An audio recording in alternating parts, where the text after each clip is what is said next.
అందరికి భాగవతం క్లాస్ స్వాగతం. సో మనం ఆరో స్కందం 1వ అధ్యాయంలో ఉన్నాం.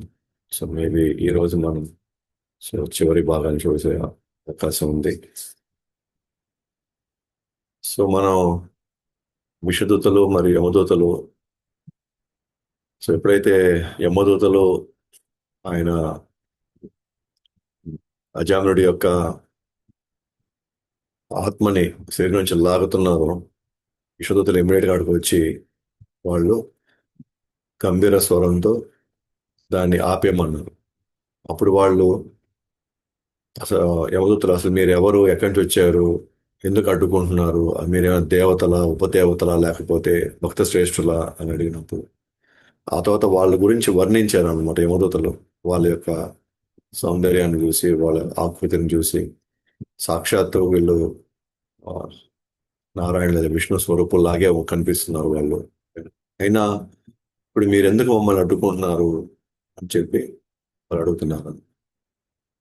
అయితే ఏ, దానికి సమాధానంగా ఆ, విషదూతలు, మీరు నిజంగా ఆ యమధర్మరాజు యొక్క సేవకులు అయితే మీకు అసలు అధర్మం ఏంటి, ధర్మం ఏంటి, ధార్మిక లక్షణాలు ఏంటి, అధార్మిక లక్షణాలు ఏంటి, ఎవరిని శిక్షించాలి, ఏ అర్హత మీద మనం శిక్షించాలి, ఉం?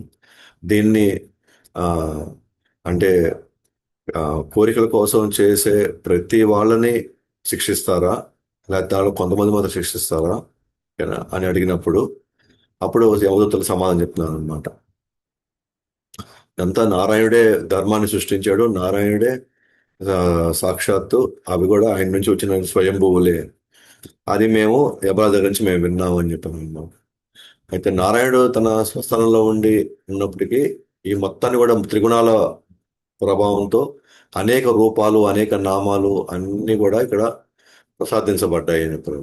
అట్లానే మరి వీళ్ళు చెప్పేదానికి ఎవరైనా సాక్షులు ఎవరైనా ఉన్నారా అంటే కేవలం యమధర్మరాజు మాత్రమే ఒకడే సాక్షి అయితే, మరి ఆయన ఒక్కరి బేస్ చేసుకొని కానీ చేసే పని అయితే మేబీ ఎక్కడో దగ్గర కొంతమందికి అయినా అన్యాయం జరగచ్చు.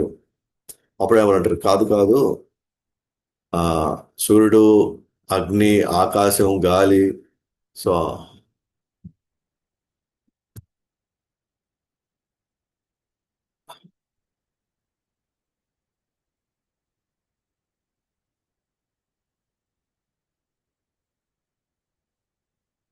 సో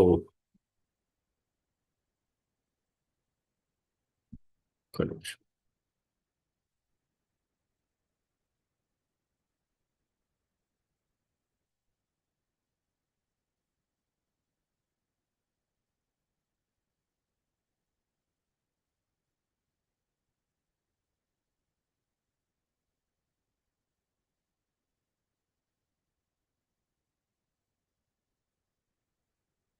సో వాల్యూమ్ హైయెస్ట్ లోనే ఉన్నాం, వాల్యూమ్ మాత్రం ఓకే. సో దాంట్లో అయితే ప్రాబ్లం ఏం లేదు. సో ఇక్కడ ఆ, ఒక్కడే సాక్ష్యం కాదు, చాలా మంది ఇక్కడ సాక్షులు ఉన్నారు. అట్లా సూర్యుడు, అగ్ని, ఆకాశం, గాలి, దేవతలు, చంద్రుడు, పగలు, రాత్రుళ్ళు, దిక్కులు, సో అన్నీ కూడా పంచభూతాలు అన్నీ కూడా సాక్షిగా ఉంటారు. సో వాళ్ళందరూ నిర్ధారించిన తర్వాతే అవన్నిటి టాలీ చేసుకుంటాడు యమధర్మరాజు, బ్రాదర్ అందరితో టాలీ చేసుకొని ఆ తర్వాతే వీళ్ళకి శిక్షకి అర్హులు అయ్యేదాన్ని బట్టే ఆయన ఆ, మాకు ఆదేశాలు ఇస్తా ఉంటాడు అని చెప్పి యమదూతలు చెప్తూ ఉన్నారు అనమాట. ఇంకా ఏం చెప్తున్నారు, మీరు పాపరహితులే. ఈ విష్ణుదూతలు అంటున్నారు అనమాట, యమదూతలు విష్ణుదూతలు అంటున్నారు మీరు పాపరహితులే. కానీ ఇక్కడ భౌతిక శరీరం వచ్చిన వాళ్ళందరూ కూడా నిస్సహాయంగా అనివార్యం, వాళ్ళు పాపకర్మ చేసే తీరాలి. కాబట్టి వాళ్ళ అందరూ కూడా ఇక్కడ శిక్షార్హులే వీళ్ళంతా కూడా. ఎందుకంటే మనం చెప్పుకున్న నేనంతా కూడా అన్నీ కూడా త్రిగుణాల ప్రభావంలో ఉండడం వల్ల ఓకే, వాళ్ళు చేసినటువంటి ధార్మిక అధార్మిక కర్మలు బట్టి వాళ్ళు మరుజన్మలో వాటి కర్మఫలాలను వాళ్ళు అనుభవించవలసి ఉంటుంది. సో దాంట్లో కొంతమంది ధార్మికులు, అధార్మికులు మరియు అర్ధధార్మికులు.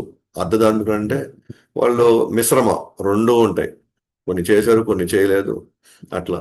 ఆ విధంగా వాళ్ళు మూడు రకాల స్వభావాల్ని వాళ్ళు ఖచ్చితంగా వాళ్ళు వాళ్ళు పొందుతారు అని మనం అర్థం చేసుకోవచ్చు. ఇంకా ఏమన్నారు, ఎగ్జాంపుల్ ఇచ్చారనమాట. సో ఎట్లా అయితే వసంతకాలం ఇప్పుడు ఉంది అంటే భవిష్యత్ గతంలో ఉండింది, అలాగే భవిష్యత్తులో కూడా అది వస్తుంది. అలాగే సుఖ దుఃఖాలు కూడా గతంలో వాళ్ళకున్న సుఖమే ఉండింది కాబట్టి ఇప్పుడు ఉంది, కాబట్టి భవిష్యత్తు కూడా మళ్ళీ సుఖం రావచ్చు. అట్లాగే దుఃఖం కూడా, సుఖ దుఃఖాలు అన్ని మిశ్రమ ఫలితాలు కూడా రావచ్చు. ఇవన్నీ కూడా యమధర్మరాజు కూడా బ్రహ్మదేవునితో సమానంగానే ఆయన కూడా ఆయన స్థానంలో ఉండి ప్రతి ఒక్క జీవుడి యొక్క భవిష్యత్తు గురించి కూడా ఆయన ఖచ్చితంగా ఆయన అర్థం చేసుకోగలుగుతాడు. అవి అది ఆ నెక్స్ట్ జన్మ భవిష్యత్తు ఏ జన్మ వస్తుందో కూడా తనకి పూర్తి అవగాహనతో ఉంటాడు. సో ఇక్కడ నేను మంచి ఎగ్జాంపుల్ కూడా చెప్పుకున్నాం. ఒక నిద్రపోతున్న వ్యక్తి కల్లో వ్యక్తమయ్యే శరీరానికి అనుగుణంగా తను ఎట్లయితే ప్రవర్తిస్తాడో, ఇప్పుడు నిద్రపోతూ ఇప్పుడున్న శరీరంలో తను నిద్రపోతున్నాడు, కానీ కల్లో తను ఏ శరీరంలో ఉండి తను ఎలా ప్రవర్తిస్తాడో దాన్ని బట్టి తన నిద్రలో కూడా తన చేతులు కాళ్ళు ఆడిస్తాడు అనమాట. లోపల ఎక్కడో జరిగేది అదే విధంగానే మనకి. సో ఈ రోజు వచ్చిన మన శరీరం వల్ల మనం అసలైనటువంటి మనం ఎక్కడి నుంచి వచ్చామో దాన్ని మర్చిపోయాం. ఇప్పుడు ఈ శరీరాన్ని బట్టి మనం నడుచుకుంటున్నాం. మనం ఈ శరీరంలో ఇప్పుడు పోలీస్ అయితే పోలీస్ లాగా వ్యవహరిస్తున్నాం, లేకపోతే డాక్టర్ అయితే డాక్టర్ లాగా వ్యవహరిస్తున్నాం, లేకపోతే నేను మగవాడైతే మగవాడిలాగా వ్యవహరిస్తున్నాను, ఆడవాళ్ళైతే ఆడవాళ్ళలాగా వ్యవహరిస్తున్నాం. ఈ శరీరాన్ని బట్టి మనం మనం నిర్వహించే దాన్ని బట్టి. కాబట్టి మనం గతం మనం మర్చిపోతున్నాం, లేదా భవిష్యత్తు అనేది కూడా మనం మర్చిపోతాం. ఇప్పుడున్న దాని మీదే మనం ఫోకస్ అయ్యి ఇదే నా కుటుంబం, ఇదే నా వాళ్ళు, ఇదే నా దేశం అని దాని తగినట్టుగానే మనం అందరం కూడా మనం ప్రవర్తిస్తున్నాము. అందుకనే భవిష్యత్తు గురించి తెలుసుకోలేడు, గతం గురించి కూడా తెలుసుకోలేడు అప్పుడు. అట్లనే 5 ఇంద్రియాలు, జ్ఞానేంద్రియాలు, 5 కర్మేంద్రియాలు, 5 ఇంద్రియార్థాలు ప్లస్ మనస్సు, వీటన్నిటినీ 17వ మూలకమైనటువంటి ఆత్మ వాడుకుంటుంది. సో వీటన్నిటి ప్రభావం ఆత్మ మీద ఉందన్నమాట. కాబట్టి ఆత్మ కొన్ని సంతోషకరమైనవి, కొన్ని దుఃఖకరమైనవి అని మిశ్రమమైనటువంటి పరిస్థితులను అది ఎదుర్కొంటుంటుంది. కాబట్టి ఈ 3 గుణాల ఫలితమే వాళ్ళ కోరికలను బట్టి ఒకరికి ఒక్కొక్క శరీరము పునర్జన్మించేలా చేస్తూ ఉంటుంది. కొంతమందికి ఏమో దేవత జన్మ రావచ్చు, కొంతమందికి ఏమో మనిషి జన్మ రావచ్చు, కొంతమందికి ఏమో జంతు శరీరం రావచ్చు. సో దేవత శరీరం వచ్చినప్పుడు సంతోషంగా ఉన్నాడు, మానవ శరీరం వచ్చినప్పుడేమో విలపిస్తున్నాడు, జంతు శరీరం వచ్చినప్పుడేమో భయపడుతూ ఉన్నాడు. సో ఈ విధంగా అనేకమైనటువంటి దుఃఖకరమైన స్థితుల్ని ప్రతి జన్మలో తాను అనుభవిస్తూ ఉన్నాడు అనమాట. సో ఎగ్జాంపుల్ ఇచ్చారు, ఒక పట్టు పురుగు తన లాలాజలంతో తాను గూడు కట్టుకొని మళ్ళీ ఆ గూడు నుంచి బయటపడడానికి అవకాశం లేకుండా తనకు తానే చేసుకుంటుంది. అట్లాగే ప్రతి జీవుడు తను చేసిన కార్యాల్లోనే తాను కర్మలు పెంచుకున్నాడు. ఇప్పుడు ఆ కర్మలోనే ఇరుక్కోబోయి ఆ కర్మ నుంచి బయటికి రాలేకపోతున్నాడు అనమాట. సో రాలేక పదే పదే మరణిస్తాడు, జన్మిస్తాడు, మళ్ళీ మరణిస్తున్నాడు, జన్మిస్తున్నాడు. ఈ విధంగా నిన్న మనం ఇక్కడి వరకు మనం చెప్పుకున్నాం అనమాట. అయితే ఏ ఒక్క జీవి కూడా ఒక క్షణం కూడా నిష్క్రియగా ఉండజాలదు. అంటే కామ్గా అతనే ఉంటారు, నిశ్శబ్దంగా ఉండలేడు అసలు. ఏదో ఒక కార్యం చేస్తూ ఉండాల్సింది, అది మంచో చెడో. ఎందుకంటే అతను గుణ ప్రభావంలో గత వాసనలు స్వభావం వస్తానే ఉన్నాడు. వేడికి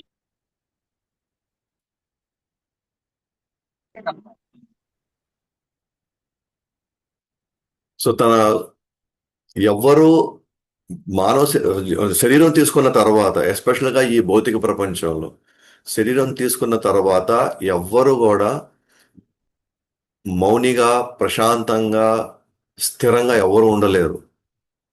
ఈ 3 గుణాల యొక్క ప్రకారం ప్రతి ఒక్కరూ తమ సహజ ప్రవృత్తి ప్రకారమే ప్రవర్తించాల్సిందే. ఎందుకంటే ఈ సహజ ప్రవృత్తి వారిని ఒక నిర్దిష్ట పద్ధతిలో బలవంతంగా పని చేయిస్తుంది. ఎవరైనా సరే ఇక్కడ వాళ్ళకు వచ్చినటువంటి గుణాలను బట్టి వాళ్ళు ప్రవర్తించాల్సిందే. అందుకని మనం భగవద్గీతలో కూడా అర్జునుడు వచ్చేసి క్షత్రియ స్వభావంతో, అంటే రజోగుణంలో ఉంటారు క్షత్రియ స్వభావం. అతను యుద్ధం చేయాల్సింది, యుద్ధం చేయడానికి తన స్వభావం ప్రేరేపిస్తుంది. కానీ అర్జునుడు ఏంటంటే బలవంతంగా లేదు, నా బంధువులు ఉన్నారు, నా గురువు ఉన్నారు, మా పెద్దలు ఉన్నారు, నేను యుద్ధం చేయను, నేనేదో సన్యాసం తీసుకుంటాను, నేనేదో బ్రాహ్మణుడుగా నేను వెళ్ళి యుద్ధాన్ని విరమించి నేను హిమాలయాలకు వెళ్ళిపోతాను అన్న పద్ధతిలో ఉన్నప్పుడు కృష్ణుడు ఏమంటాడు? ఇక్కడ ఎవరైనా సరే వాళ్ళ స్వభావాన్ని బట్టి వాళ్ళు నడుచుకోవాల్సిందే. మనము ఆ స్వభావానికి వ్యతిరేకంగా మనం పోలేము.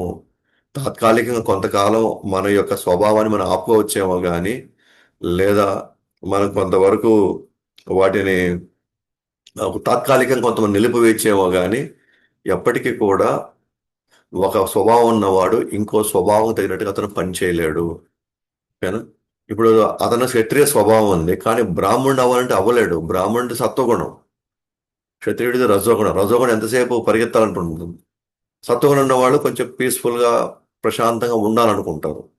సో రజోగుణ స్వభావం ఉన్నవాడు సత్వగుణంలోకి ఇమ్మీడియట్గా పోలేడు.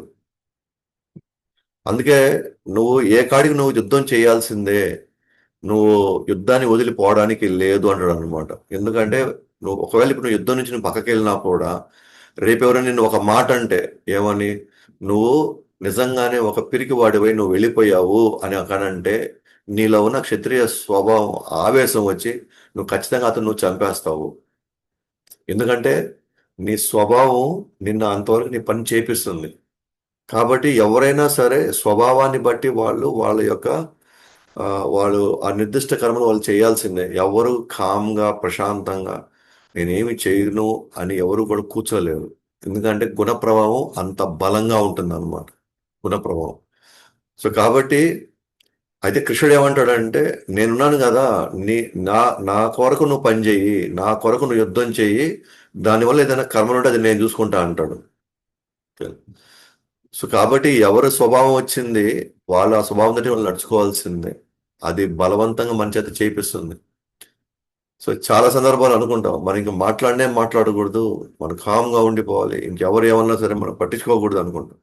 కానీ 2 క్షణాలే, ఆ తర్వాత మళ్ళీ అవే వస్తాయి. మళ్ళీ అదే పని ఏదైతే మనం చేయకూడదు అనుకుంటాం మళ్ళీ అదే చేస్తాం అన్నమాట. ఎందుకంటే మళ్ళీ ఈ గుణ ప్రభావం, సంస్కారాలు, వాసనలు, ఆవేశాలు ఇవన్నీ వస్తుంది. సో కాబట్టి ఆ ఈ ఇక్కడ జీవుడు అనేవాడు ఒక విధంగా చెప్పాలంటే, అతను ఈ యొక్క గుణాల ప్రభావంలో తాను అనివార్యంగా తాను ఈ కార్యాలు చేయాల్సిందే. అది పాపమో పుణ్యమో, మొత్తానికైతే తానెవడు కామ్గా ఇక్కడ ఉండలేరు. అయితే ఈ భక్తి విషయంలో జరిగిందంటే ఆ స్వభావాన్ని మనం భగవడి సేవలో వాడచ్చు అన్నమాట. ఆ స్వభావాన్ని, రజోగుణాన్ని భగవడి సేవలో వాడచ్చు, తమో గుణాన్ని కూడా భగవడి సేవలో వాడచ్చు. అలాగే సత్వగుణ భగవడి సేవలో ఎట్లాగో వాడతాం. సత్వగుణం అయితే ఆ స్వభావాన్ని కృష్ణుడి సేవలో పెట్టచ్చు తప్ప, ఆ స్వభావాన్ని ఎదురెళ్ళి మనం పోలేము. స్వభావానికి ఎదురెళ్ళి స్వభావాన్ని దాటి మనం నడుచుకోలేము. కాబట్టి తన స్వభావాన్ని బట్టి లేదా తన గుణాలను బట్టి తను నడుచుకునే తీరాలి. ఎవ్వరు కామ్గా అతను ఉండలేరు. సో అందువల్ల అందుకే చెప్తున్నాను అనమాట, జీవి ఒక క్షణం కూడా నిష్క్రియ, అంటే ఏ క్రియ చేయకుండా ఉండలేడు. ఏదో ఒక క్రియ చేస్తూనే ఉండాలి. జీవి చేసిన పుణ్య పాప కర్మలే అదృశ్యంగా పనిచేస్తూ జీవి యొక్క వివిధ శరీరాలకు మూలము. తన తీవ్రమైన కోరికే జీవి యొక్క నిర్దిష్ట కుటుంబంలో జన్మించి తన తల్లి శరీరం లేదా తండ్రి శరీరం వలనో ఉండే శరీరాన్ని పొందుతుంది. అతని కోరికను బట్టి స్థూల మరియు సూక్ష్మ శరీరాలు సృష్టించబడతాయి. చ- ఈ పాప పుణ్య కర్మలే అదృశ్యంగా, అవి మనకు కనబడట్లే, కానీ దాని ప్రకారంగానే ఈరోజు మనం అనేక కార్యాలు మనం నిమగ్నం అవుతూ ఉన్నాం. అలాగే దాని దాని పుణ్య పాప కర్మల వల్లనే వివిధ శరీరాల్లోకి మనం వెళ్తూ ఉన్నాం. కాబట్టి తన యొక్క కోరికను బట్టే తన యొక్క వాసనలో లేదా కర్మ రుణబంధాలతో వల్లనే పలానా పలానా కుటుంబంలో పుడుతున్నాం మనం. పలానా పలానా తల్లిదండ్రులకే మనం పుడుతున్నాం. దాని తగినట్టుగానే వాళ్ళ కానీ ఎలా కనపడుతుందంటే, మనకి పోలికలు ఉండడం వల్ల మనకి ఏమనిపిస్తుందంటే, ఆ పలానా తల్లి కడుపులో పలానా తండ్రి కడుపులో పుట్టడం, కొన్ని వాళ్ళ పోలికలు వస్తాయి మనకి. అంత మాత్రాన ఈ తల్లిదండ్రుల నుంచి నేను వచ్చిన అర్థం కాదు. నాకు ఆల్రెడీ గత జన్మ ఉంది, ప్రస్తుతానికి వీళ్ళ ద్వారా నేను బయటకు వచ్చాను. శరీరం పోలినంత మాత్రాన నేను వీళ్ళకి మాత్రం చెందిన వాళ్ళం కాదు. నాకు శాశ్వతంగా ఆత్మలుగా మనకి శాశ్వతంగా కృష్ణుడితో సంబంధం ఉంది. కానీ వాళ్ళు చేసిన కర్మలను బట్టి, వాళ్ళకున్న కోరికలను బట్టి, లేదా స్వభావాన్ని బట్టి వాళ్ళు వివిధ తల్లిదండ్రుల యొక్క లోంచి వాళ్ళు జన్మ తీసుకుంటారు వాళ్ళు. దాన్ని బట్టే వాళ్ళ సూక్ష్మ స్థూల శరీరాలు సృష్టించబడతాయి. అంటే జీవి భౌతిక ప్రకృతితో ముడిపడి ఉన్నందున ఇబ్బందికరమైన స్థితిలో ఉంటాడు. కనుక అతనికి భగవంతుడిని లేదా భక్తునితో సాంగత్యం పొందగలిగితే ఈ స్థితిని అధిగమించవచ్చు. సో యమదూతలు చెప్తాను చూడండి. ఇదే భౌతిక ప్రకృతిలో ఓకేనా, తాను కర్మలు చేసే తీరే పరిస్థితి ఎప్పుడూ ఉంటుంది. కర్మలు చేసే తీరాల్సిందే అతను. అలా కర్మలు చేసుకుంటూ పోయాడు అనుకోండి, అతను చాలా ఇబ్బందికర పరిస్థితుల్లోనే ఉండిపోతాడు ఇక్కడ. అంటే మళ్ళీ మళ్ళీ జన్మ మృత్యు జరా వ్యాధులు పడతానే ఉంటాడు. ఇది బంధించేస్తుంది. ప్రకృతి త్రిగుణాలు మళ్ళీ మళ్ళీ మనల్ని బంధించేస్తా ఉంటాయి. మరి ఎలా బయటపడతాడు ఈ జీవుడు? సో నిన్న సో మాతాజీ నిన్న క్వశ్చన్ వేశారు నిన్న. అదే ఇప్పుడు ఆయన శిక్షిస్తాడు. తర్వాత ఒక తన కోరికల్ని స్వభావాలను బట్టి ఆ, మళ్ళీ పుడతాడు. ఇంకా అతను నిరంతరంగా ఇంకా ఇదే ఇదిలో పోతాడు కదా, మరి ఇంకెప్పుడు రిలీవ్ అవుతాడు అతను? మళ్ళీ కర్మలు చేస్తూనే ఉన్నాడు. కర్మలు చేస్తున్నాడు కాబట్టి మళ్ళీ మళ్ళీ ఇక్కడికి రావాల్సిందే. మళ్ళీ మళ్ళీ ఆ వివిధ కర్మలు మళ్ళీ పెంచుకుంటూ పోతూ ఉండాల్సిందే. ఆ శిక్షలు అతనికి శిక్షలు వేస్తూనే ఉంటాము, మళ్ళీ అదే పనులు చేస్తూనే ఉంటాడు, మళ్ళీ ఎక్కడ తిరుగుతూనే ఉంటాడు. మరి అలాంటప్పుడు ఆ శిక్షలు వేసింది దేనికి అంటే మనం డిస్కస్ చేసుకున్నాం. మరి ఎట్లా అతనికి ఛాన్స్ వస్తుంది బయటపడడానికి అంటే చూడండి, అది ఇక్కడ చెప్తున్నాడు చూడండి. కనుక అతనికి భగవంతుని లేదా భక్తునితో సాంగత్యం పొందగలిగితే ఈ స్థితిని అతను అధిగమించగలుగుతాడు. అది మనం చెప్పి ఇప్పుడు భక్తులు దయ చూపించాలి వాళ్ళ మీద. వాళ్ళు క్రమంగా వాళ్ళకి ఏదో ఒక విధంగా భగవంతుడికి దగ్గరయ్యేటువంటి కార్యాల్లో వాళ్ళని నిమగ్నం చేయాలి. ఏదో ఒక విధంగా వాళ్ళకున్న స్థితిని బట్టి ఈ యొక్క తత్వాన్ని వాళ్ళకి ఏ స్థాయిలో అర్థం అవుతుందో ఆ స్థాయిలో మనం చెప్పగలగాలి వాళ్ళకి. సో అల్టిమేట్ గా భగవంతుడు లేదా భక్తుల యొక్క సాంగత్యంలోకి వస్తే తప్ప అతను ఈ కర్మ నుంచి బయటకు వచ్చే ప్రసక్తే లేదా. సో కాబట్టి క్లియర్ గా మనకి ఇక్కడ చాలా అద్భుతంగా మనకి వివరించారనమాట యమదూతలు. జీవుడు ఎలా పదే పదే శరీరాలు తీసుకుంటున్నాడు, ఎటువంటి విషయాలు ప్రేరేపిస్తున్నాయి అటువంటి స్థితిలోకి, అంటే అటువంటి ఆ, శరీరాలు తీసుకోవడానికి. ఆ, అతను ఆ, ఇక్కడికి వచ్చాడు కాబట్టి పాప కార్యవది అనివార్యం. అతను పాపం చేసే తీరుతాడు ఇక్కడికి వచ్చిన తర్వాత చెప్పి, మరి బయటపడ్డం అంటే ఏంటి అంటే భగవంతుడితో లేదా భక్తుల సాంగత్యంలోకి అతను వచ్చి తీరాలి అంటూ వివరిస్తూనే ఇప్పుడు యమదూతలు అసలు అజామినుడు అసలు ఏ ఎలా అతను ఇట్లా వేసి సాంగత్యంలోకి ఎలా రాగలిగాడు? అతను ఒక బ్రాహ్మణుడు కదా, అతను బ్రాహ్మణుడు కదా, అసలు వేసి సాంగత్యంలోకి ఎలా రాగలిగాడు అసలు? ఇప్పుడు ఇంకొంచెం డీటెయిల్గా చెప్తారు అనమాట. ఇప్పుడు మనం అనుకుంటాం అమ్మ బ్రాహ్మణుడు అయ్యి ఇట్ అయిపోయాడు అట్లా అయిపోయాడు, ఏం కొద్దిగా జాగ్రత్త ఉంటే అతను ఆ, అసలు ఇట్లాంటి కర్మలు అతను అనుభవించే పరిస్థితి రాకుండా ఉండేది కదా. బ్రాహ్మణుడు అయ్యి అయ్యో ఇట్ అయిపోయాడు అట్లా అయిపోయాడా అసలు ఆ, కొద్ది కూడా అతను కొద్దిగా నిగ్రహించుకోలేకపోయాడా? లేకపోతే పేరుకే బ్రాహ్మణుడు అయితను పేరుకే బ్రాహ్మణుడు అయ్యి ఆ, ఈజీగా టెంప్టేషన్కి వెళ్ళిపోయాడా? ఈజీగా ఆమె సాంగత్యంలోకి అట్లా వెళ్ళిపోయాడా ఏంటి? ఆ, మనలో రకరకాల కొన్ని ఈ సందేహాలు రావచ్చు. ఎందుకంటే బ్రాహ్మణుని వాడు ఖచ్చితంగా నిగ్రహించుకోవాలి కదా, అట్లా ఎట్లా అట్- ఆ ఆ అవేశ సాంగతులకు అట్లా ఎలా వెళ్ళిపోయాడు, ఎలా వెళ్ళిపోతాడు అసలు అని మనకి కొంత ఆశ్చర్యం కూడా వేయచ్చు మనకి. కానీ అది యమదూత ఇప్పుడు అసలు అజామినుడు అసలు ఎవరు, తన గుణగాలు ఎలా ఉండేది, తను ఏ స్థాయి ఆ బ్రహ్మజ్ఞానం కలిగిన వాడు, ఇవన్నీ ఇప్పుడు మనకు వివరిస్తారు అనమాట. సో అజామినుడి యొక్క పతనం ఒక స్థాయి నుంచి ఈ స్థాయి దాకా అసలు ఎలా దిగజారిపోయాడు అని.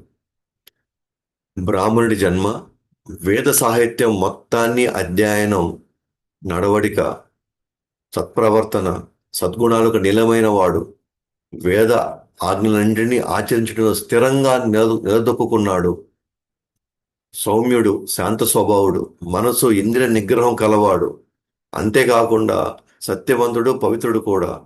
గురువు, అగ్నిదేవుని అగ్నిదేవుణ్ణి, అతిథులు మరియు పెద్దల పట్ల అత్యంత గౌరవంగా ఉండేవాడు, నిరహంకారి, సకల జీవుల పట్ల దయగలవాడు, ఎవరిని చూసి అసూయపడ్డం. చూడండి ఎంత గొప్ప గుణాలు ఉన్నాయో. తన అసమాషి బ్రాహ్మణుడు కాదు ఇతను. బ్రహ్మజ్ఞానం, వేదాధ్యయనం చేశాడు, ఆజ్ఞల్ని శిరసా వహిస్తున్నాడు, మనసు ఇంద్రియాల నిగ్రహం కలిగిన వాడు, పెద్దల పట్ల, గురువు తల్లిదండ్రుల పట్ల అత్యంత గౌరవం ఉండేవాడు, అహంకారం లేదు. బ్రాహ్మణుని అహంకారం, నేను శాస్త్ర చదివానని అహంకారం ఏం లేదు అసలు. సౌమ్యుడు, శాంత స్వభావుడు, అంటే అంటే ఒక పర్ఫెక్ట్ బ్రాహ్మణి అన్నమాట. ఎక్కడ కానీ ఎలాంటి ఒక లోటు లోపం కానీ మనం చూడలేము అసలు. అటువంటి వాడు ఒకసారి అజామినుడు అనే బ్రాహ్మణుడు తన తండ్రి ఆజ్ఞ మేరకు పండ్లు, పువ్వులు, సమ్మిత్ మరియు కుష అనే 2 రకాల గడ్డిని సేకరించడానికి అడవికి వెళ్ళాడు. అంటే రోజు ఇంట్లో హోమం జరగాలి. సో వాళ్ళు చాలా చాలా ఏమంటే ఆర్థోడాక్స్ అంటే చాలా పవిత్రమైన స్ట్రిక్ట్ బ్రాహ్మణాస్ అన్నమాట వాళ్ళు. ఆ, గడ్డిని సేకరించడానికి అడవికి వెళ్ళాడు ఆ తండ్రి ఆజ్ఞ మేరకు. అంటే రోజు చేసే నిత్య కార్యక్రమమే అది. ఇంటికి తిరిగి వచ్చే దారిలో అతను ఒక వేసను సిగ్గు లేకుండా కౌగిలించుకొని ముద్దు పెట్టుకుంటున్న అత్యంత కామవాంఛ గల ఒక శూద్రుడిని చూశాడు. అది సరైన ప్రవర్తన అన్నట్లుగా ఆ శూద్రుడు నవ్వుతూ పాడుతూ ఆనందిస్తున్నాడు. శూద్రుడు, వేశ్య ఇద్దరు తాగి ఉన్నారు. మత్తులో ఆ వేశ్య కళ్ళు పైకి తిరుగుతున్నాయి. ఆమె దుస్తులు వదులుగా అయిపోయాయి. అన్ని సేకరించాడు, వస్తువులన్నీ వస్తూ ఉన్నాడు. ఇంటికి వస్తూ ఉన్నాడు.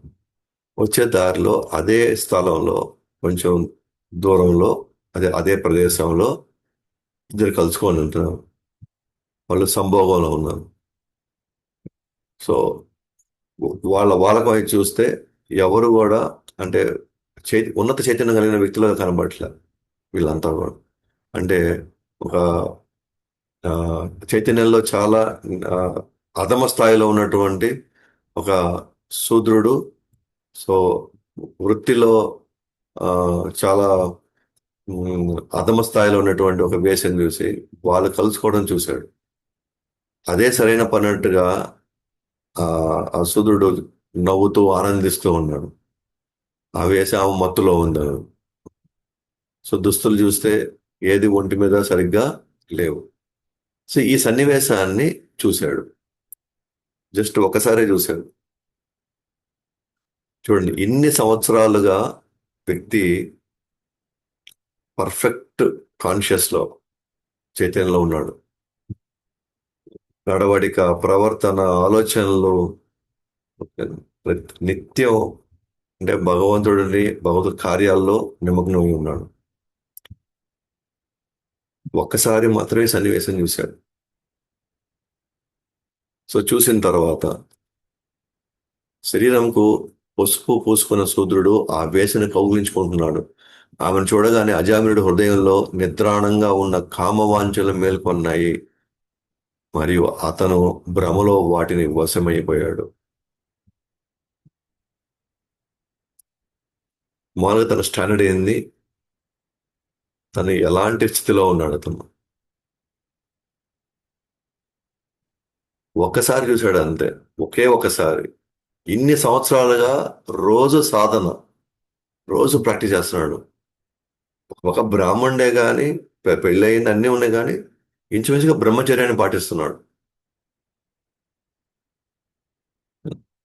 జస్ట్ ఇది పదే పదే కనిపించే ఇన్సిడెంట్స్ కాదు. రోజు చూడడం వల్ల అరే ఒక కోరిక కలిగిందిలే అనే పాయింట్ కాదు, ఒక్కసారి చూసింది. అంటే తన సంస్కారాల్లో కావచ్చు, తన వాసనలో కావచ్చు, ఎక్కడ కూడా అసలు ఇలాంటి వాటికి తావులేదు.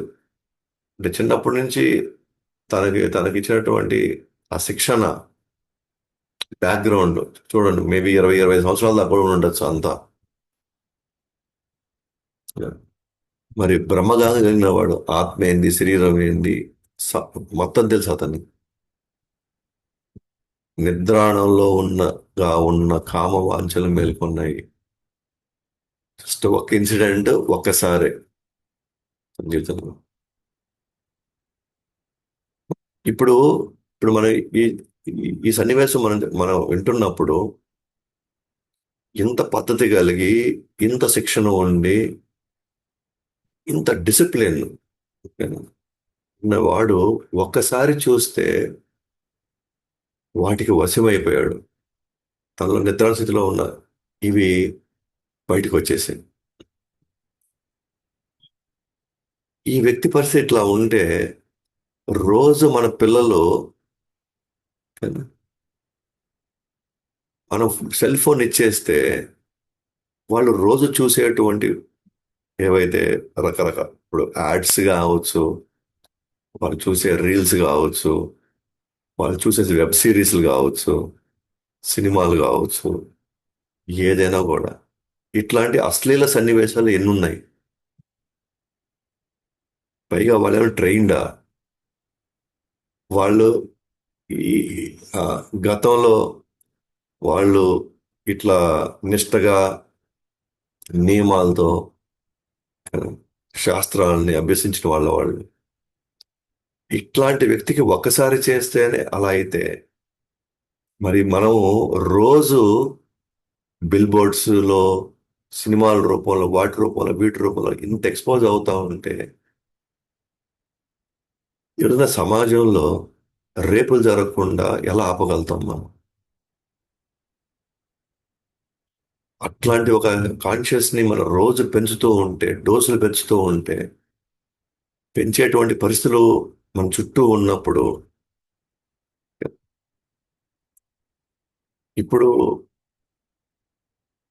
అమ్మాయిల యొక్క ప్రవర్తన ప్లస్ అబ్బాయిల యొక్క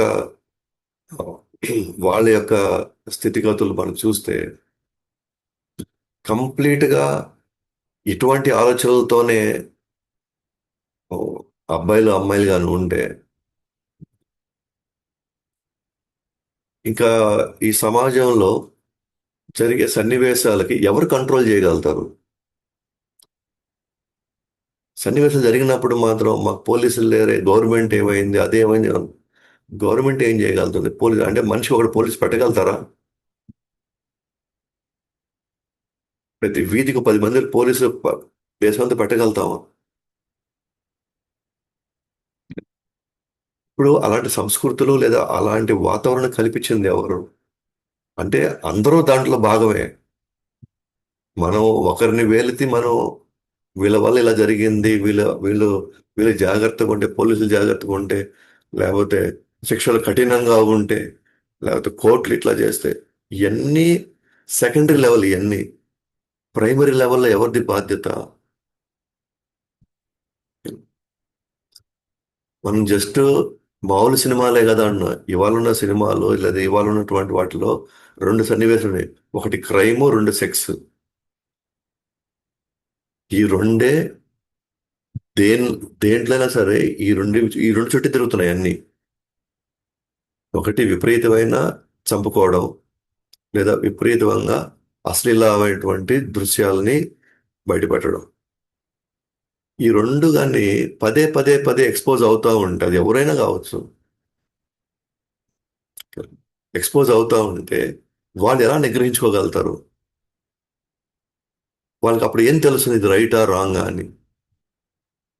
ఇప్పుడు నేను అబ్బాయిలు తప్ప అమ్మాయిలు తప్ప ఆ డిస్కషన్లోకి వెళ్ళట్లేదు. చెప్పేది ఓవరాల్ గా ప్రతి లెవెల్లో ప్రతి ఒక్కటి బాధ్యత ఉంది అక్కడ. ఇప్పుడు ఊరికే వేరే వాళ్ళ మీద బ్లేమ్ చేసి పడేసి, ఆ, వాళ్ళ తల్లిదండ్రులు వాళ్ళు బాగా పెంచి ఉండాలి కదా, వీళ్ళు అట్లా పెంచి ఉండాలి కదా, లేకపోతే పోలీస్ వ్యవస్థ ఇట్లా ఉండాలి కదా, ఈ గవర్నమెంట్ ఈ విధంగా చూసుకోవాలి కదా. నేను చెప్పేది ఓవరాల్ గా కంప్లీట్ గా ప్రతి ఒక్కరికి దీంట్లో భాగస్వాములయ్యి ఇటువంటి వాతావరణానికి ప్రతి ఒక్కరు కారణం అయ్యాం.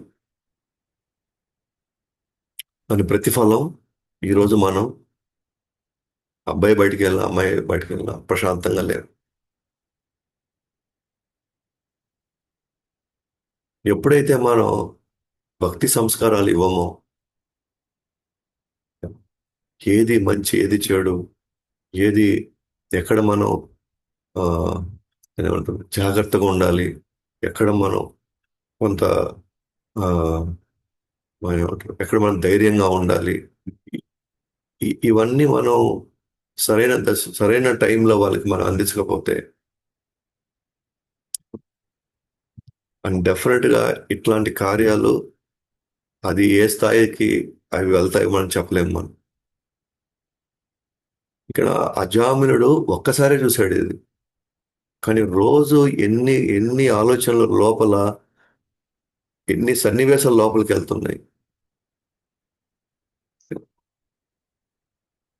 అన్ని రకాల, ఇప్పుడు ఆల్మోస్ట్ యాడ్స్ కూడా అన్ని అశ్లీలంగా అయిపోయినాయి.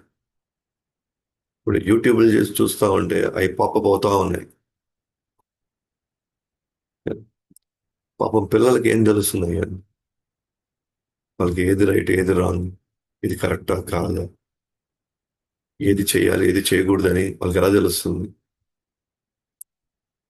ఇన్ఫ్యాక్ట్ పెద్దలే వచ్చి వాడు తినడానికి మనం మొబైల్ ఇచ్చేస్తా ఉంటే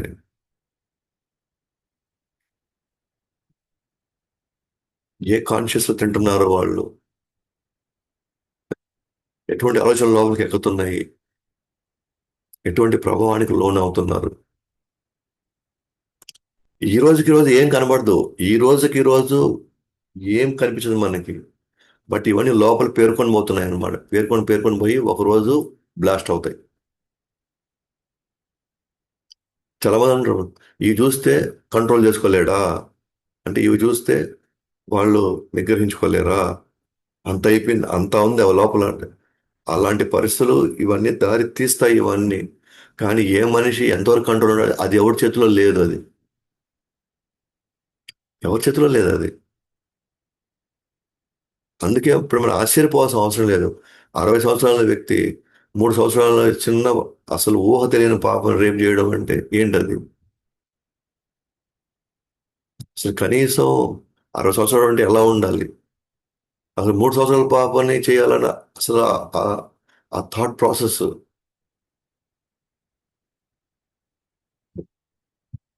ఆ తర్వాత మనం వచ్చేసి ఆ మగవాళ్ళంతా ఇట్లానో ఆడవాళ్ళంతా ఇట్లానో ఇంక ఇవన్నీ అనవసరం ఇవన్నీ. అవి ఎవడికి ఉపయోగపడవు అవన్నీ. ఎక్కడ జాగ్రత్త తీసుకోవాలో, ఎక్కడ వాళ్ళకి ఎటువంటి సంస్కారాలు నేర్పించాలనో, ఎటువంటి వాళ్ళకి ఏ స్థాయిలో ఏమేమి అందించాలనో జాగ్రత్తగా మనం చూసుకోవాలి. మనం ఆయా బాధ్యత మనం నిర్వర్తించాలన్నమాట. భార్యాభర్తలు ఇద్దరు ఉద్యోగాలకు వెళ్ళిపోతే, వ్యాపారాలకు వెళ్ళిపోతే, ఓకేనా, ఆడ ఉన్నారు, అందరికి కావాల్సిన డబ్బులే కదా, డబ్బులు ఉంటేనే కదా మనకు గౌరవం.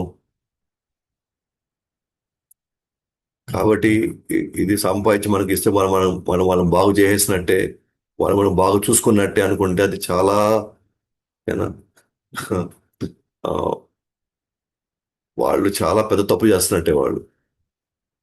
ఎందుకంటే ఏం కావాలి ఇంకా, మేము కష్టపడేది వాళ్ళ కోసమే కదా. వాళ్ళు మెషిన్స్ కాదనమాట, వాళ్ళు మెషిన్స్ కాదు. ఆల్రెడీ గత జన్మ కొన్ని వాసనలు రెడీగా ఉన్నాయి. దానికి ఇప్పుడు ఇంకొంచెం పెట్రోల్ పోసామనుకోండి, అందుకే అది ఎప్పుడు ఎప్పుడు అది విస్ఫోటం అవుతుంది మనం చెప్పలేము. ఎవరు ఏ టైంకి ఎలా రియాక్ట్ అవుతారో, ఏ స- ఏ సన్ని ఏ ఏ సన్నివేశం కోసం వెయిట్ చేస్తున్నా కూడా మనం చెప్పలేము. ఎటువంటి ప్లాన్లు వేసుకుంటారో కూడా మనం చెప్పలేము అనమాట. కాబట్టి ఎవరి జాగ్రత్తల్లో ఎవరి ఇదిలో వాళ్ళు, మనం ఆధ్యాత్మిక సాధన ఇవ్వకపోతే, ఆధ్యాత్మిక వాతావరణాన్ని మనం కానీ పెంపొందించకపోతే, okay, so it's really very difficult అన్నమాట. చాలా కష్టం. రేపు మన వాళ్ళు ఎటువంటి సన్నివేశాల్లోకి వెళ్ళి వాళ్ళు ట్రాప్ అయిపోతారో, లేకపోతే ఎటువంటి విషయాలు వాళ్ళ తల మీద తెచ్చుకొని రేపు మళ్ళీ మన మీదకి వస్తాయో మనకి అంచనా కూడా ఉండదు మనకి. సో అతను చూడండి ఇప్పుడు ఏమైంది చూడండి నెక్స్ట్. సాధ్యమైనంత వరకు స్త్రీని కనీసం చూడకూడదనే శాస్త్రాల ఉపదేశాన్ని గుర్తించుకోవడానికి ప్రయత్నించాడు. అంటే ఆ సన్నివేశాలు మళ్ళీ మళ్ళీ వస్తున్నాయి అతనిలో. కానీ ఇతను ఆలోచిస్తున్నాడు అనమాట. మరి ఇది తప్పు కదా, ఇది శాస్త్రం చెప్పారు. ఆ, ఆడవాళ్ళని తల్లిలాగా చూడాలి, మనం చెల్లిలాగా చూడాలా. అదంతా కేవలం శరీరమే కదా, దాంట్లో ఏముంది ఇక మలమూత్రాలు చీము ఇదే కదా ఉండేది దాంట్లో. కాబట్టి అది తప్పు, మనం చేయకూడదు అదంతా. ఇవన్నీ పదే పదే తను లోపల కంట్రోల్ చేయడానికి ట్రై చేస్తున్నాడు అతను. ఆ శాస్త్రాల ఉపదేశాన్ని గుర్తించుకోవడానికి ప్రయత్నించాడు అతను. మనం చూడకూడదు కదా ఇట్లాంటివి, మళ్ళీ మళ్ళీ వీటి గురించి మనం తలుచుకోకూడదు కదా. చూడండి, తను ప్రయత్నించాడు ఖచ్చితంగా పాపం. ఇప్పుడు నేను నాకు చెప్పిన, ఇప్పుడు ఈ సొసైటీ అంటారా, ఇప్పుడున్న పరిస్థితులు అంటారా, ఇంత ఆలోచించే స్థితి అసలు లేనే లేదు. అనిపించింది చేసేయడం అంతే. అది కూడా మనకి గొప్పగా చెప్పుకుంటారు మళ్ళీ. తాగడం చెడ్డ పని. 4 బాటిల్ కొడతా, నువ్వు కొడతావా అంటారు. నేను కొడతాను, నువ్వు కొడతావా అంటారు. అంటే దాంట్లో కూడా ఆ, గర్వంగా, ఏదో గొప్పగా చేసినట్టుగా. కానీ నువ్వు ఎంతమంది అమ్మాయిలతో కలిసావు, నువ్వు ఎంతమంది అబ్బాయిలతో కలిసావు, అది కూడా ఒక గొప్ప పని అనమాట అది. అంటే బ్యాక్గ్రౌండ్ లో ఇంకేం లేదు. కానీ ఇతను అట్లా కాదు, అజామినుడు. మనం చేయకూడదు కదా, మనం ఆలోచించకూడదు కదా, మనకి భార్య ఉన్నారు, పిల్లలు ఉన్నారు, తల్లిదండ్రులు ఉన్నారు. మాక్సిమం తను మాక్సిమం ట్రై చేశాడు అనమాట కంట్రోల్ చేసుకోవడానికి. ప్రయత్నించాడు అతను. జ్ఞానం మరియు తెలివితేటలతో కామ వాంఛలను నియంత్రించుకోవడానికి ప్రయత్నించాడు. జ్ఞానంతో, తెలివితేటలతో, బుద్ధి, అన్ని రకాలుగా తాను లోపల లోపల మదన పడుతున్నాడు. కానీ తన హృదయంలోని మన్మధుని శక్తి కారణంగా అతను తన మనస్సుని అదుపులో చేయడంలో విఫలమయ్యాడు.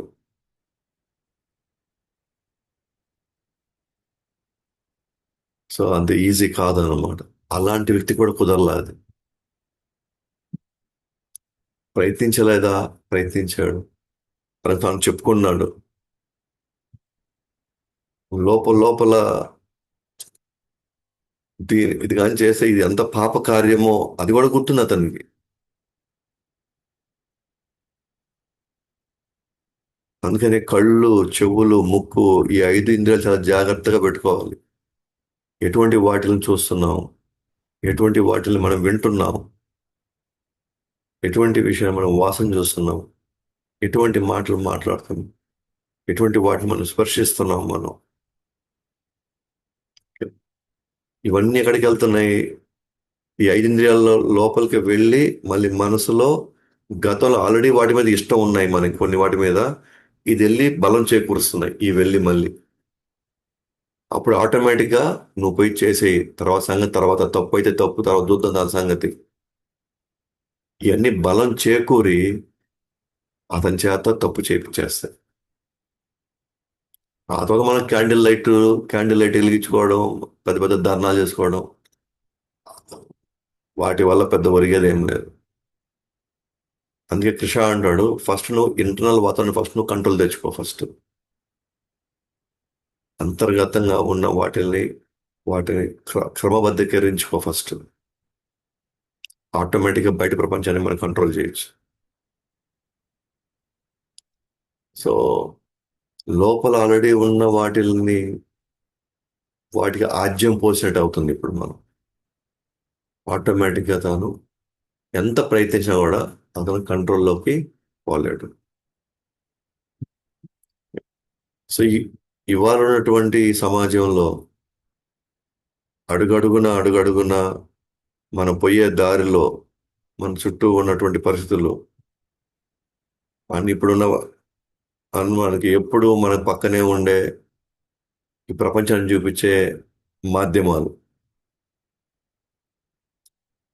ఆల్మోస్ట్ ఇంపాసిబుల్ అన్నమాట, ఎవరైనా సరే నియంత్రించుకోవడం అనేది. అందుకే ఇప్పుడు వావ్య వరుసలు ఏమీ లేదన్నమాట ఇప్పుడు. ఎందుకంటే ఇవి ఆ స్థాయికి ప్రేరేపించగలుగుతాయి. సో తన వల్ల ఇదంతా చేశాడనమాట అజామినుడు. సూర్యచంద్రులకు గ్రహణం పట్టినట్లే ఆ బ్రాహ్మణుడు తన వివేకాన్ని పూర్తిగా కోల్పోయాడు. ఇక ఎల్లప్పుడూ ఆ వేసి గురించి ఆలోచించాడు. కొద్ది కాలంలోనే ఆమెను తన ఇంట్లో పని మనిషిగా పెట్టుకొని బ్రాహ్మణుని నియమ నిబంధనలన్నిటినీ విడిచిపెట్టాడు. ఆమె ఇంట్లోకి తెచ్చుకున్నాడు. ఫస్ట్ పని మనిషిగా పెట్టుకున్నాడు. ఒక గ్రహణం పట్టినట్టు. ఎందుకంటే మాక్సిమం పోరాడాడు. ఇంకా తన ఇంకా తన వల్ల కాల ఇంకా ఆ వేసి తన పట్ల సంతోషంగా ఉండేలా చేయడానికి వారసత్వంగా వచ్చిన డబ్బునంతా ఆమెకు రకరకాల కానుకలతో తృప్తిపరచడానికి ఖర్చు చేయడం ప్రారంభించాడు. ఆ వేసుని పోషించుటకు తన బ్రాహ్మణీయ విధులను వదులుకున్నాడు. ఆమెను ఇంప్రెస్ చేయడానికి, ఆమెను తృప్తిపరచడానికి తన వారసత్వంగా వచ్చిన డబ్బులంతా ఆమెకే పెట్టాడు. ఆ టైంలో వాళ్ళకి ఏం తెలియదు అసలు ఏం చేస్తున్నారు, ఎందుకు చేస్తున్నారు. అందుకే ఇప్పుడు మనం చూస్తున్నాం 25 సంవత్సరాలు మనల్ని మన కోసం చేసిన తల్లిదండ్రుల్ని, అది అబ్బాయినా కానీ అమ్మాయి కానీ చాలా సులభంగా వదిలించుకోగలుగుతున్నాం ఒకరి ఆకర్షణలో పడి. ఒకరి ఆకర్షణలో పడి వాళ్ళకి ఏదో చేయాలి, వాళ్ళతో ఉండాలి, వాళ్ళ తప్ప నాకు ఇంకా జీవితం లేదన్నట్లుగా. ఇంకా చెప్పండి, ఒకసారి తల్లిదండ్రులకి తెలియకుండానే అసలు తల్లిదండ్రులకి అసలు ఏమి, అసలు వీటి అవగాహన లేకుండానే ఇప్పుడు సిటీస్ లో లివ్ ఇన్ రిలేషన్షిప్స్ అండి. అవసరం అయితే కలిసి ఉంటాం, లేకపోతే విడిపోతాం. అప్పుడు ఎవరి మీద ఎవరికి నమ్మకం ఉంటుంది ఇక్కడ? ఎవరిని ఎలా నమ్ముతారు ఇంకా?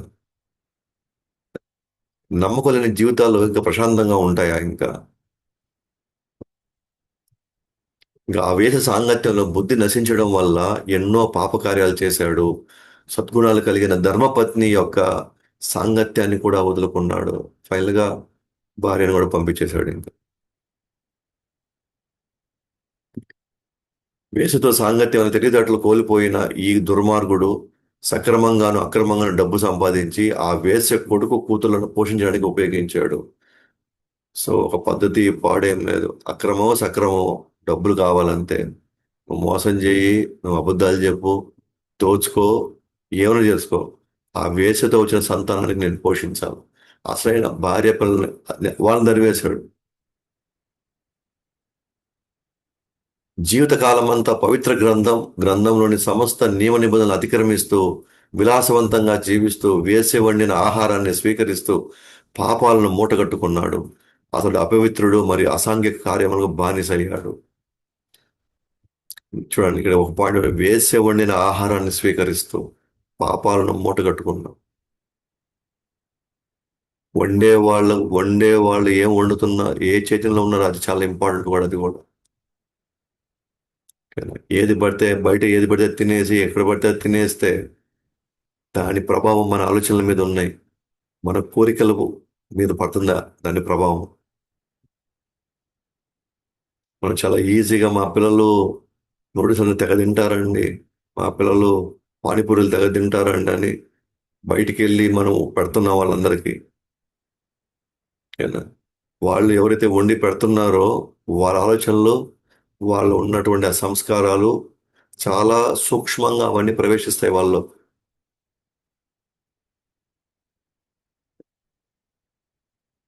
మనకి నిజంగా వాళ్ళ మీద ప్రేమ ఉంటే నేర్చుకొని మన ఇంట్లో చేసి పెట్టాలి మనం.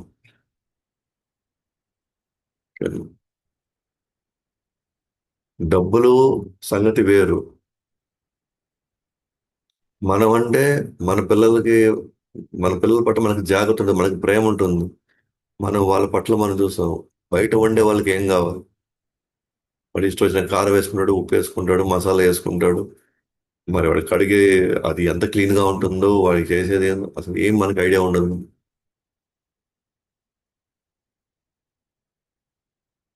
అల్టిమేట్ గా అదನ್ನು పాపాలు ముట్టుకోవడం అంటే ఆ ఆలోచన లోపలికి వెళ్ళి అనుకోండి, ఆటోమేటిక్ గా నెక్స్ట్ తను ఆలోచించే తీరు మారిపోతుంది.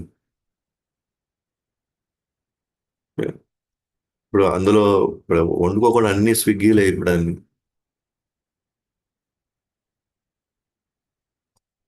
ఇంకా కుటుంబంలో భర్త ఎందుకు, భార్య ఎందుకు, ఇంకా కుటుంబ వ్యవస్థలు ఎందుకు, ఇవన్నీ చేయడానికి ఈ ఈ వ్యవస్థలు అంతా ఎందుకు ఇంకా? ఆ తర్వాత మనమే అంటాం, ఎవరు పడట్లేదు, ఒకరొకరు ఎప్పుడు కొట్టుకుంటున్నారు, అంతా ఎటు చూసినా సరే ఎవరు సర్దుకోవడం లేదు ఇక్కడ, ఎవరికి వాళ్ళు నేను ఎందుకు తగ్గాలి, నేను ఎందుకు తగ్గాలి అంటే, ఎందుకంటే ఇవన్నీ తిని ఈ ప్రభావం వల్ల ఎవరు ఆవేశాలు తగ్గవు ఇక్కడ.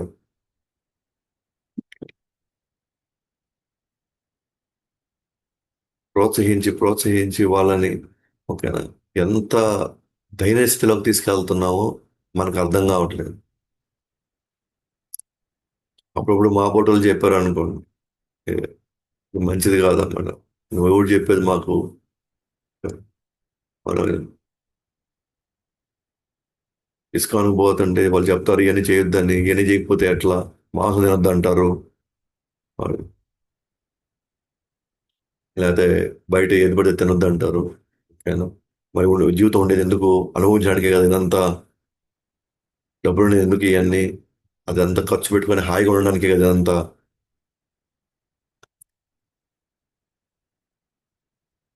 యాక్చువల్గా మనం భగవద్గీత భాగవతంలో భగవంతుడు మన మేలుకొని మనకు చెప్తున్నాడు, ఇవి వద్దు ఇవి చెయ్యండి, ఇవి చేయొద్దండి ఇవి చేయండి అని. ఎప్పుడైతే మన ఆవేశాలతో నిండిపోయి ఉంటుందో మన మనసు ఏమి ఎక్కించుకోదు, ఎందుకంటే ఇగో ఈ ప్రభావంలో ఉన్నాం కదా మనం.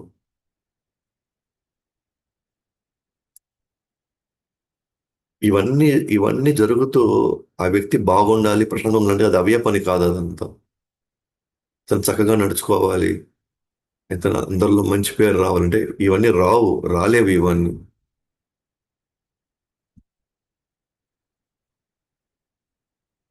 ఈ అజామినుడు ప్రాయశ్చిత్తం చేసుకోలేదు, పోనీ ఇన్ని తప్పులు చేశాడు కదా, కనీసం ప్రాయశ్చిత్తం చేసుకున్నా చేసుకోవాలి. చేసిన తప్పులు కనీసం లోపల, అరే నేను చాలా దుర్మార్గాలు చేశానే, నేను పాపాలు చేశానే, కనీసం కొద్ది కూడా అసలు ప్రాయశ్చిత్తం లేదు. కావున పాపపు జీవితం కారణంగా శిక్ష కోసం మేము యమరాజు సన్నిధికి తీసుకువెళ్ళాలి. తన పాపపు కర్మల తీవ్రతను బట్టి శిక్ష పడి తద్వారా పవిత్రపరచబడతాడు. అందువల్ల మేము వాళ్ళని తీసుకెళ్తున్నాం ఇప్పుడు. అందువల్ల మేము అజామినుడిని మేము తీసుకెళ్తాం. చేసిన ఒక చిన్న కార్యక్రమం ఆయన చేసింది కాదు అది.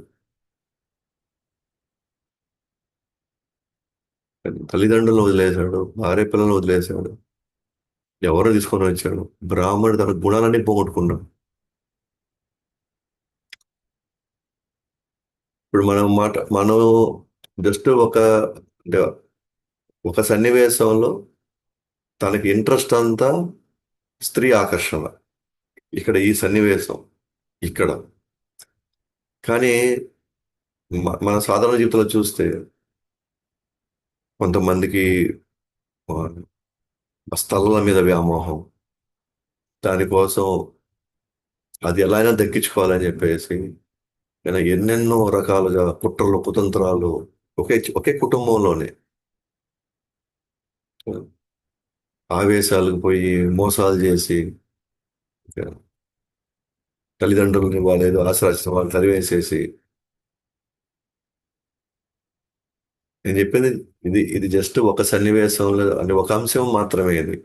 కానీ ఇలాంటి అంశాలు ఒక కుటుంబంలో కొంతమంది డబ్బుల మీద, కొంతమంది బంగారం మీద, అనవసరంగా అవన్నీ వాటి కోసం అల్లకల్లం చేసేసుకుంటాం మనం. కొన్ని ఇవన్నీ మనకే మనుషుని తెప్పిస్తాయంటే అవి కూడా తెప్పించవయి. అంతిమంగా గొడవలు, కొట్లాట్లు, గందరగోళాలు, మనశ్శాంతి, ఆనందం 100% కోల్పోతారు. సో ఒక అంశం మీద మనం మనం మాత్రం మాట్లాడుకుంటే సరిపోదు ఇక్కడ. అంటే అఫ్ కోర్స్ ఆ జమ జరిగింది ఒక అంశం మీదే, కానీ మనం సమాజం అని తీసుకొని ఆ సమాజంలో మనం ఉంటే మేబీ అందరికి ఈ ప్రాబ్లం లేదు, ఈ ప్రాబ్లం లేకపోవచ్చు, కానీ వాళ్ళకి వేరే వేరే అంశాల మీద, అట్లా వేరే వాటిపై వాళ్ళకున్న మోహం వాళ్ళని అనేకమైనటువంటి ఆ, ఆ, పరిస్థితులకి వాళ్ళు దిగజారిపోతున్నారు. దానివల్ల కొంతమంది భర్తను వదులుకుంటారు, కొంతమంది భార్యను వదులుకుంటారు, కొంతమంది తల్లిదండ్రులు మాకు మాకు అత్తమామలు మాకు బలేదు అని. అసలు ఇవన్నీ ఏం చేయగలుగుతాయి మన జీవితంలో అసలు?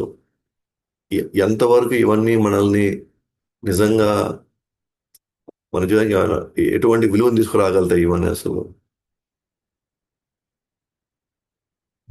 అంతిమంగా అందరూ మళ్ళీ ఒంటరి జీవితాలు, మళ్ళీ ఒంటరిగా లోపల లోపల మదన పడడం. అందుకే ఈ మధ్య సైకలాజికల్ గా ఎక్కువ ఇష్యూస్ వచ్చేస్తుంది.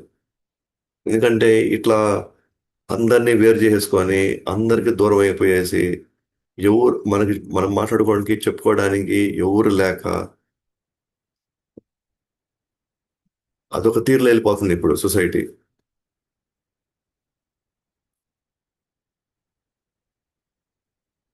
వీటన్నిటి మధ్యలో మనకంటూ ఒకరు, మనం నమ్మిన వాళ్ళు ఒకరైనా మనకు ఉన్నారా అని అంటే ఆల్మోస్ట్ కష్టమే. మనం చెప్పుకోవడానికి మన అంటే వీళ్ళకి నేను నా మనసు విప్పి నేను మొత్తం చెప్పగలను అనే పరిస్థితి ఇప్పుడు లేదు. కానీ ఏం చేద్దాం, జీవుడు షేర్ చేసుకోవాల్సిందే, తప్పదు. షేర్ చేసుకోకపోతే పిచ్చెక్కిపోద్ది అతనికి. కానీ ఎవరిని నమ్మాలి ఇప్పుడు? సో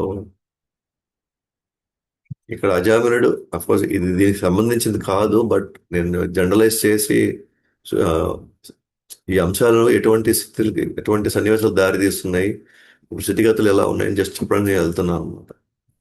సో కాబట్టి ఈ విధంగా ఇట్లాంటి వ్యక్తిని నేను ఏమవుతుందండి, ఇట్లాంటి వ్యక్తిని మేము యమరాజ్ ఇంటికి సన్నిధి తీసుకెళ్తున్నాము మేము. ఇప్పుడు ఆయన చేసిన పాప కర్మలను బట్టి, తీవ్రతను బట్టి అతను శిక్షింపబడతాడు. తద్వారా కాలక్రమంలో అతను పవిత్రించబడతాడు అని చెప్పి చెప్తున్నాడు. అయితే ఇది విన్న మనం నెక్స్ట్